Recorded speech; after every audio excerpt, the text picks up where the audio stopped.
O'zbek tilida og'och degan so'z bor, turk tilida ağaç degan so'z bilan bir xil ma'noga ega. Ya'ni og'och degani daraxt degani va turk tilidagi ağaç degani ham daraxt degani, ikkalasi bir xil so'z.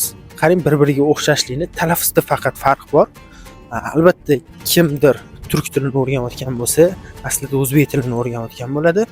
Kimdir o'zbek tilini o'rganayotgan bo'lsa, turk tiliga juda o'xshash tilni o'rganayotgan bo'ladi. Faqat talaffuzlarda farq bor. Bunaqa qiziqarli ma'lumotlarni kuzatib borish uchun meni ta'qib qiling. Bunga o'xshagan ko'p so'zlarni shu profilim orqali sizlarga yetkazib boraman. O'zbek tilida og'och degan so'z bor, turk tilida ağaç degan so'z bilan bir xil ma'noga ega. Ya'ni og'och degani daraxt degani va turk tilidagi ağaç degani ham daraxt degani, ikkalasi bir xil so'z. Qarang, bir-biriga o'xshashlikni talaffuzda faqat farq bor. Albatta kimdir turk tilini o'rganayotgan bo'lsa, aslida o'zbek tilini o'rganayotgan bo'ladi. Kimdir o'zbek tilini o'rganayotgan bo'lsa, turk tiliga juda o'xshash tilni o'rganayotgan bo'ladi. Faqat talaffuzlarda farq bor. Bunaqa qiziqarli ma'lumotlarni kuzatib borish uchun meni ta'qib qiling.